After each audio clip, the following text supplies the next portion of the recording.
Hi everyone, welcome to this special reading. Thank you so much for clicking on the video. Thank you for listening and for being so receptive with those messages. I'm gonna dive right in. I keep seeing this mail app thing, and there's two message that are already written. This is how I'm receiving this. Very Eight of Wands energy. I don't know if the Eight of Wands is going to come out today. I almost, took it out of my tarot deck like the previous reading and put it here because I keep seeing this energy. It's like something is already written. It's coming up probably, the way I'm perceiving this is March 29th. March 29 is the new moon. It's an eclipse. It's the ultimate new beginning. It's not a time to do any type of spell work. Be very careful. Don't, and I'm very serious about that. I never tell people what to do. This is obviously an invitation, but as someone who's been doing spell work forever, trust me, the eclipse season is not a good time to do that. The universe is taking care of it for you. Trust that. Still, without doing any type of particular spell work, I think that just setting your intentions, having a wish, a goal, something that you can just write down and surrendering to it. Again, we're putting it in the universe's hands. This is very important. And we don't want to attract something because the eclipse clear out the non-essential, and the new moon, will initiate a new beginning. It will open a door for us. But we are invited to surrender. Here, I don't think this person is, careful about any type of spell work, any type of surrendering. I think that this person is definitely obsessing right now over, okay, how am I going to write to this person? And this to me is, again, very connected to this theme of celestial lovers. This is the words that feel the best, when I feel into the words for this type of connection. Celestial lovers is, an energy that will always find each other in different lifetime. We'll always go back to each other regardless of what happened. And this person is, again, already writing messages. And I feel like they probably heard about the eclipse. They probably heard that it's a very powerful day. Someone told them, or they saw a video online, and they were like, okay, I'm going to send this message on the day of the eclipse. And what they're doing is the opposite of what the universe is inviting us to do right now. They're trying to force something. For some reason, I feel like they are being pushed. They're being pushed. I think that this person is really starting to feel that the clock is ticking, that they're losing grip. Let's see what is the general energy. Let's start this session.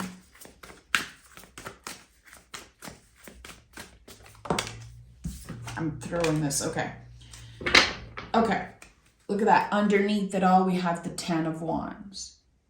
An invitation to put the wands down, to give ourselves the time and space to say, okay, what wands do I want to bring with me in this new beginning? And what can I be handling differently? The Ten of Wands is never about releasing all the wands. It's never about that. It's about giving ourselves the time to breathe and say, okay, let me reassess, let me reframe. The retrograde is all about that. We have an opportunity right now to let go of the grip and to trust that the universe is doing its job. The Justice card is here. It's your general energy. So this is a Venus ruled card. This is really about attraction, receptivity, And it can be about karma, of course, karmic relief in some way. This is number 11. And there's always the pillars here. So when you see someone standing between pillars, like the high priestess, you know that you are protected, but there's no walls built around you. So this tells me that you are both in a receptive state.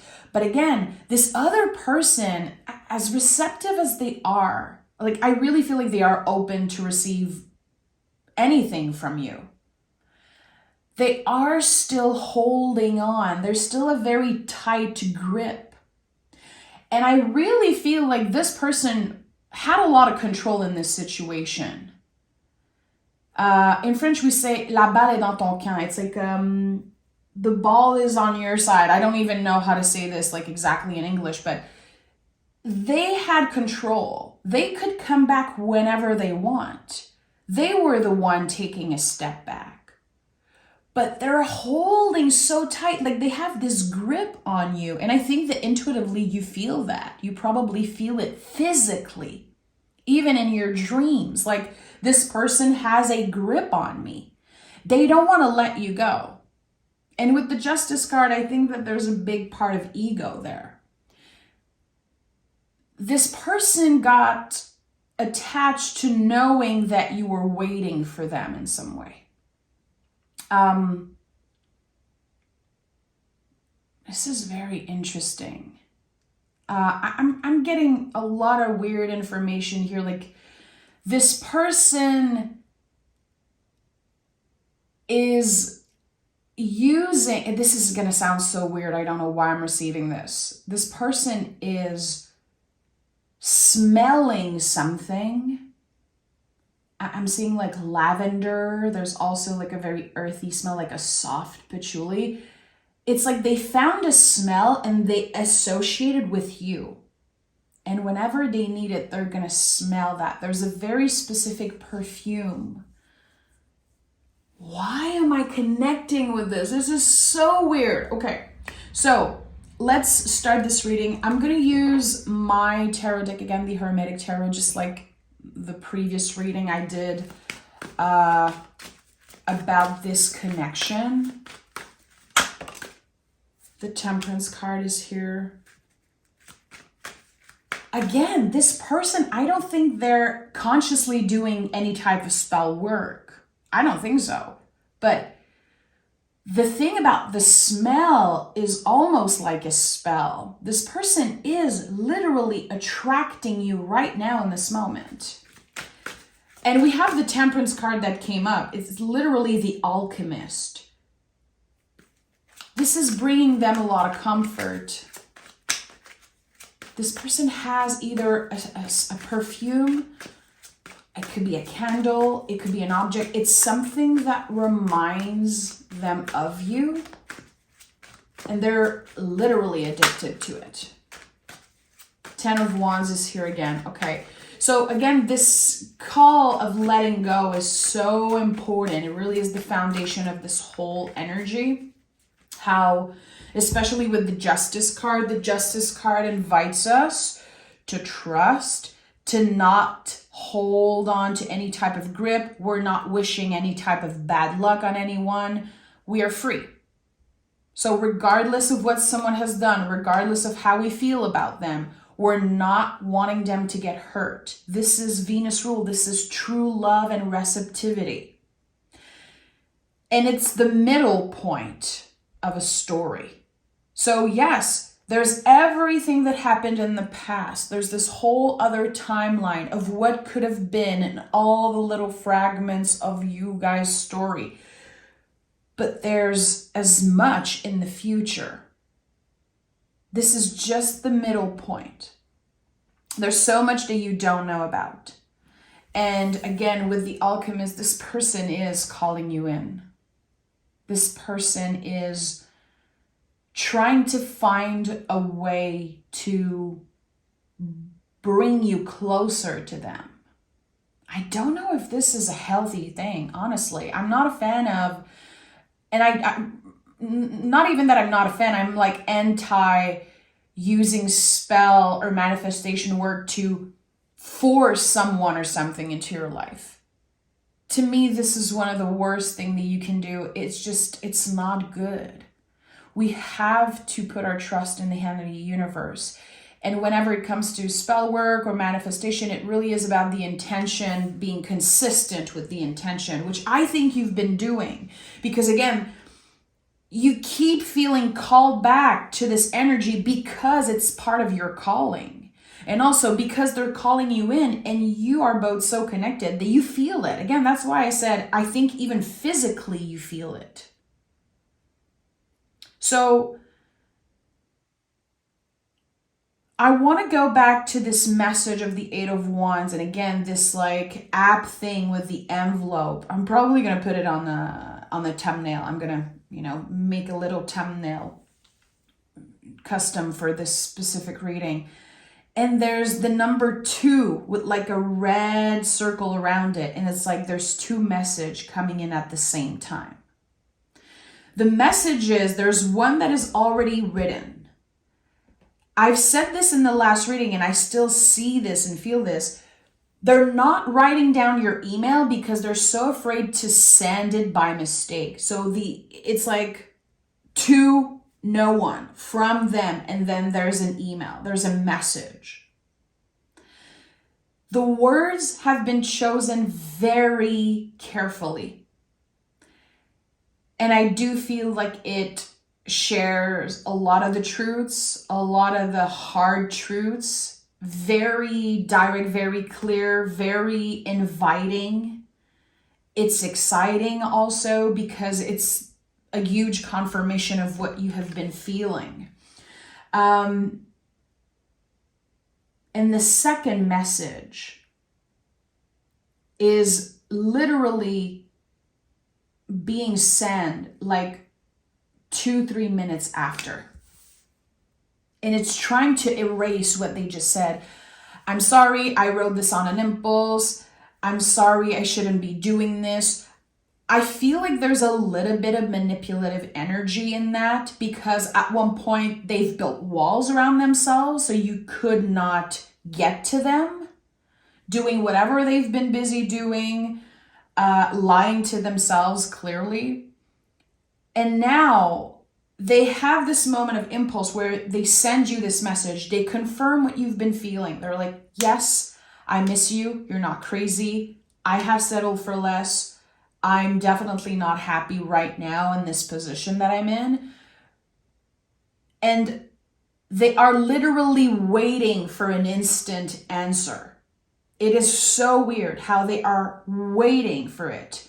And then the fear comes up and there's a lot of heaviness and a lot of stress and a lot of doubts. And then they send another message and it's like, I shouldn't have send that. So it's bringing even more confusion during an eclipse, during a new moon, during, the beginning of the astrological new year. So this is very, very weird for you to receive.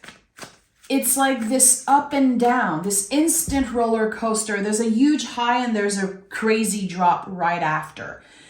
And this could be something that you've already experienced with them in the past. I feel like this person, it's not like they have bad intention towards you.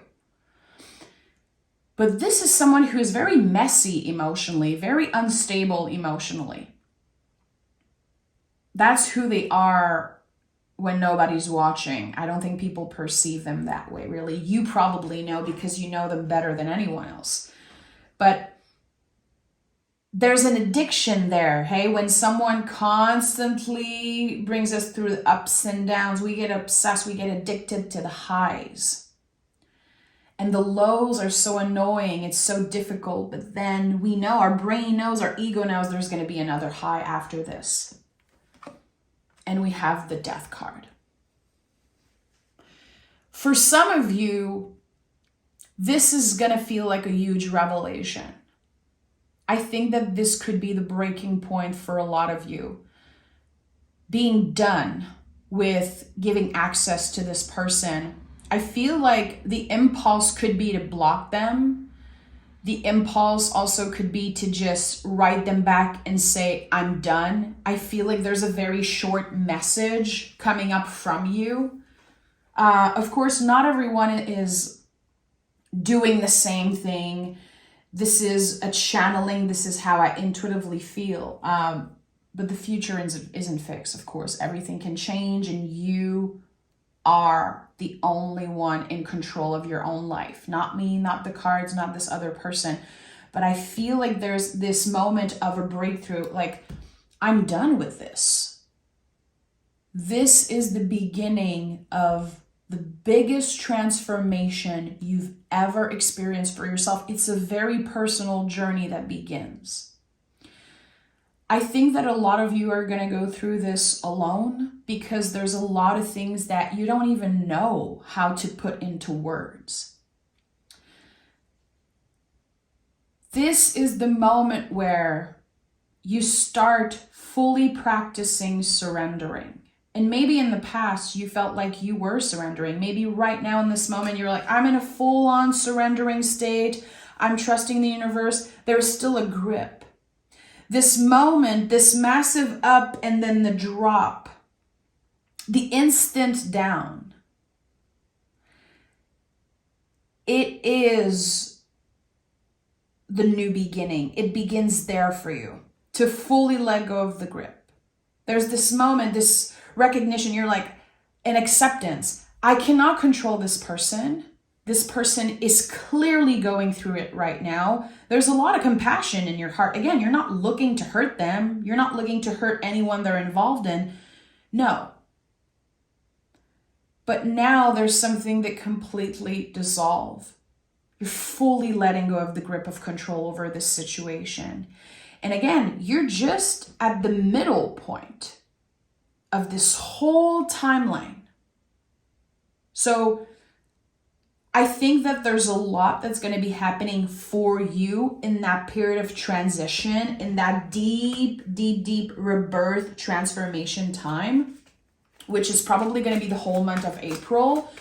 And there are going to be days where you don't even think about this person.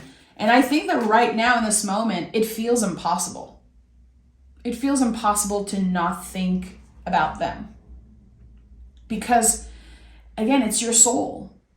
It's a soul call. It's part of your soul calling. It's someone that shares so much with you from different lifetimes, from everything that you shared with each other. But in the month of April, there is a pause, a very, very important pause, a break, a cut in the energy. It's like the middle point. And you're giving yourself the time and space to transform, to reconnect with the truest part of yourself. And some of you are going to be connecting more with becoming the best version of yourself, quote unquote. This is not something I'm a fan of. I think it puts a lot of pressure on us, but I understand sometimes that it motivates us. Let me see where I can get if I focus for the whole month of April only on myself. And look what came up, the Four of Swords. My friend, this is putting the oxygen mask on yourself first. This is the break. This is the reset. And it's number 4. The month of April for you is a break. Give yourself the gift of space and time and distance. Nothing that is meant for you will pass you by. This person is not going anyway. They're not going anywhere. They are a part of you. You know this. Trust it. Let them do whatever they want to do. Let them figure out how unhealthy it is to constantly put you through the ups and downs. They need to figure it out by themselves. I don't think in this moment there's anything you could tell them that would wake them up. They need to experience a wake-up call and a breakthrough on their own. You, during that time, are focusing on, again, becoming the truest version of yourself, embodying that. Knight of Pentacles, focusing on your own paper, recalibrating, reframing everything around your values. What do you value as a person? What do you value in a relationship? The Knight of Pentacles, and especially the Justice card, it's inviting you to be rational right now. And it's very hard to be rational when our soul are craving, people or things. Right now, I think it is essential that you get very clear about what you value, who you are as a person, what is your value as a partner. Because I think that this person has been, it's like, because of everything they make you feel, you've been walking around with a gauze over your eyes. You're not seeing things clearly. So this is a time to literally intellectualize and rationalize what's been happening. To get curious about why your body acts a certain way. To get curious around, maybe some addictions that you have or behaviors. Get real. Get real with yourself. And I'm sure this is something that you've done before. I know you've been doing the work. But I think that there's something here that you need to prove to yourself. I need to be very clear about this because this is a journey, a very, very, very powerful journey of self-discovery that begins. It's revolutionary for you. And I do feel like when you meet again, and I feel like the month of May could be very important because April is about, we need a break. This is probably why I felt called to share this reading today. Because the timeline keeps shifting. And I really wanted to know what April was bringing for this connection, for the celestial lovers. A pause, a much needed pause.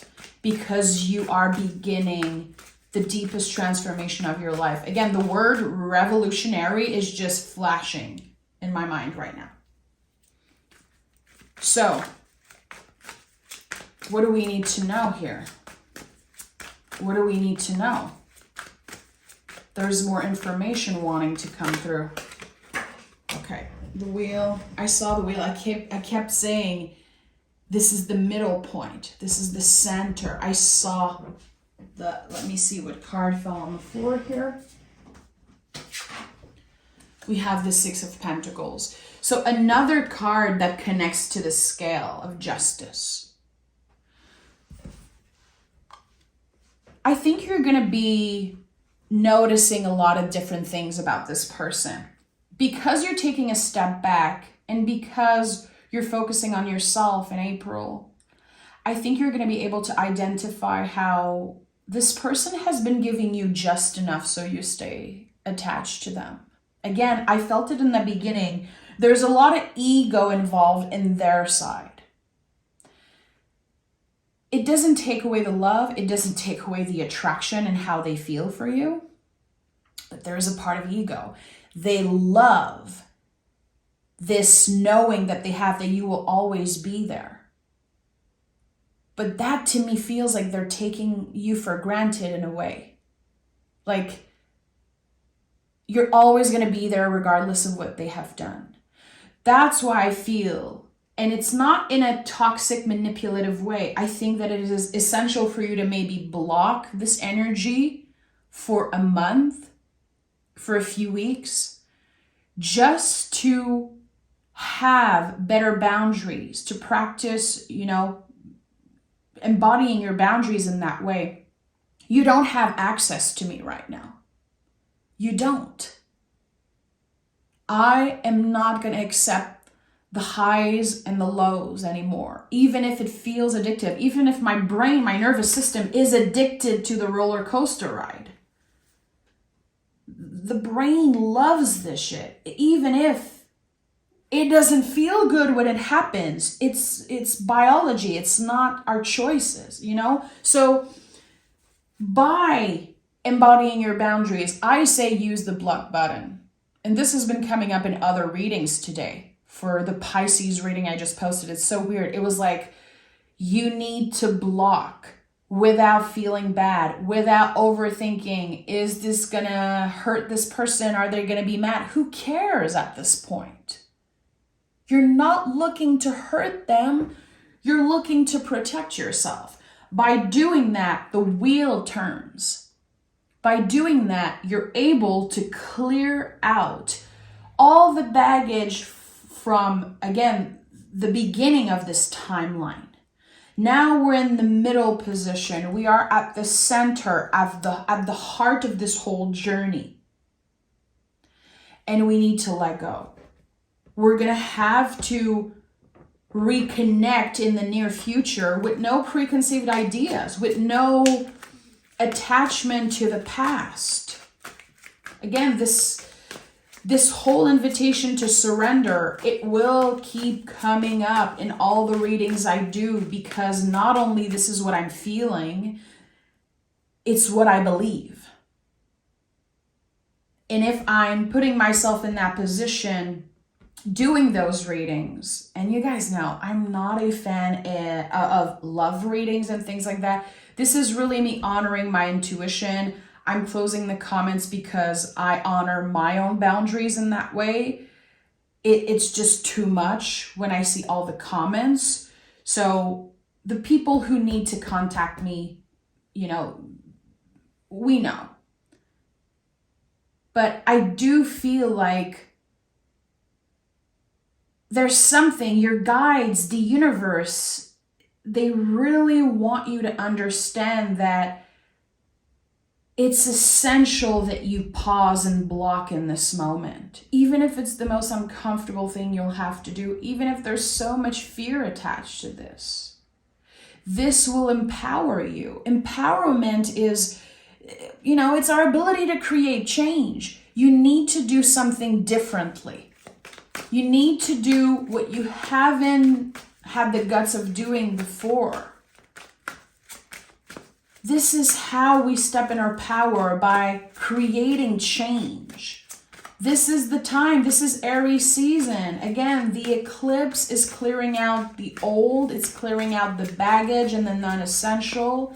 The new moon is opening a door. It's pointing us in the right direction. But we need to initiate change. We need to just do it. We need to step in our power in that way. So what are you doing differently this time? How are you going to protect yourself? And we have the Eight of Wands. Listen, this is my confirmation. This is my confirmation. And the Four of Wands. Listen, this is no joke. Let me find in the traditional version here the Eight of Wands, because I want to show you exactly the image I got. And I shared this in the beginning of the reading. I kept seeing the Eight of Wands. Where is it? Give me a second, my friends. Okay, it's here. So the Eight of Wands, this traditional image, and this very unique card in the tarot. There's nothing but wands here. There's no hands, there's no body parts, there's no person, there's nothing. It's just the wands. And this energy is Sagittarius. It's the flaming arrow.